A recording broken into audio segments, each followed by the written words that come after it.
2,500 or 2,700 of those are believed to be detained under what Israel calls unlawful combatants law. That's why they hold them, including, by the way, the Nearly former 2,000 Syrian Palestinians doctor released Bassam Abu Safiya, who today. decided to remain with his patients and doctors when So Israel decided to detain him. it's He very is emotional. held under this Very emotional. Many of them have been in prison for 20 years. Some have been in there for 2 years since October 7th, 2 years ago, when the war came. So,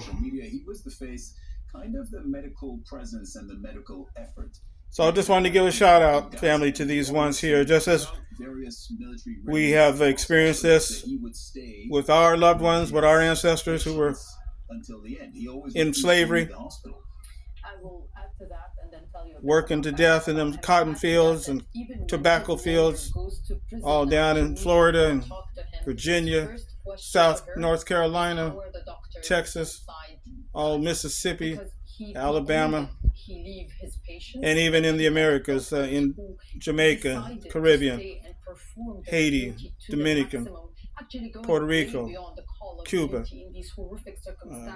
Brazil, Mexico, how they treated the indigenous Indians that were there too,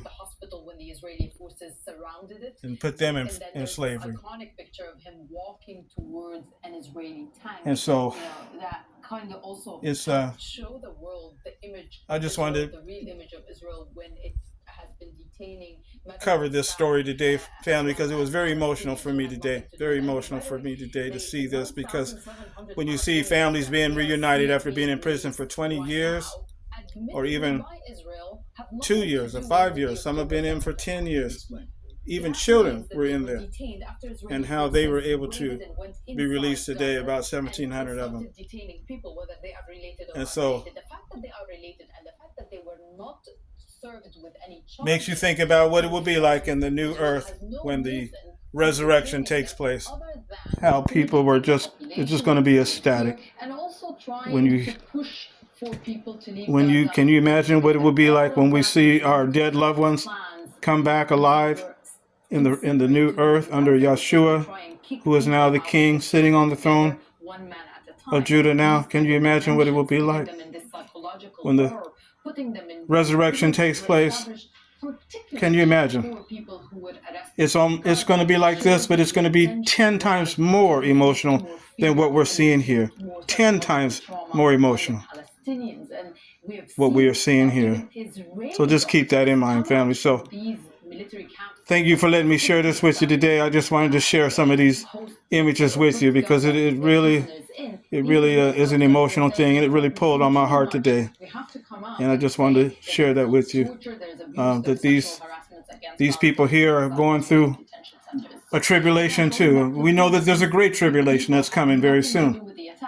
And once we can get through that, if we get out of Babylon the Great now and get into Yahuwah's organizational arrangement for survival, then we will be able to have that hope of surviving that. But I just wanted to share this with you, family, that and like I said, the 12 tribes of Israel were once in this part of the world before they were scattered to the four corners of the earth.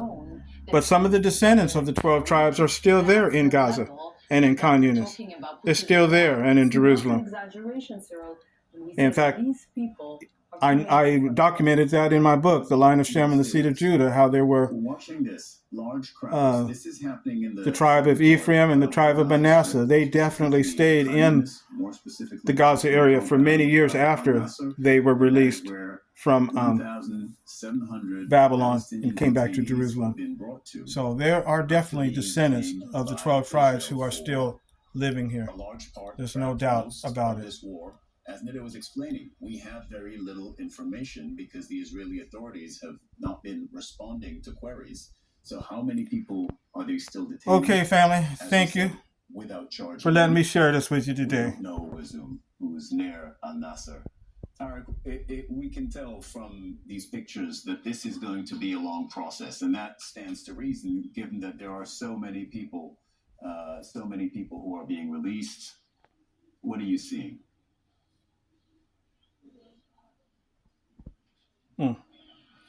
It's something else. It's something else. It's almost like seeing people coming back from the dead. It's quite amazing. Okay, family. Y'all be safe out there and keep our eyes open for these events that are going to soon take place. We're living in exciting times right now of prophecy. And we know that we want to just keep to our assignment that Yeshua has given us to preach about the good news of the kingdom and how it will bring an end to war and end to sickness and end to death. And it will be true peace. No more hatred, no more prejudice, no more racism, no more superiority. It's coming soon, friends. So let's remember this scene here today and see the joy of families being reunited and how we will see that very soon in the paradise earth, where we will see our loved ones again who have died. Many we haven't even met. Great-grandparents, great-great-grandparents who were slaves stolen from their homeland. So it's going to be something when we will see that resurrection take place. Their loved ones were waiting for them days and months, passionately and even eagerly to be reunited with them. This sentiment is quite simultaneous. Okay, family. Y'all be safe.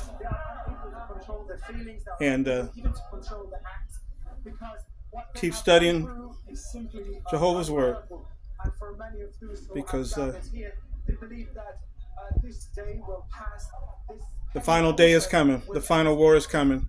And very soon, Yah's people will be in the paradise earth. There'll be no more enemies. There'll be no more enemies of Yah anymore.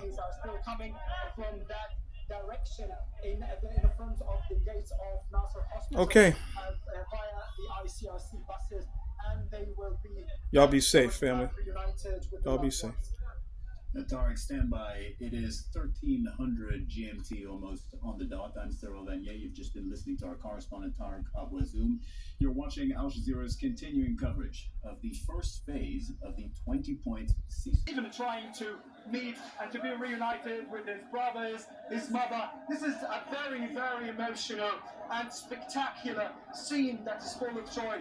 But till now, there are still more preparations being made. We understand that these preparations are quite complex due to the very large number of Palestinians who have arrived to the site in order to welcome the release of 1,700 Palestinian detainees.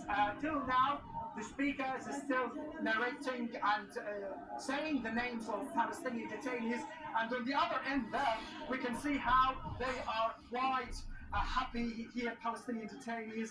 They have been brought off the shoulder, on the shoulder of the crowd, moving between them, saying hi for those faces that have come here today in order to welcome their own release. So these scenes of jubilations are quite impressive, and Palestinians say this is a moment that we might not see again, especially that for now those Palestinian detainees have been right now released under the terms of the agreement, and for what is so also essential to let our viewers get some clips of information about it, that those detainees, many of them have lost their loved ones inside the jail, and for lots of people at the other end there that you can see, they are welcoming the release of the detainees.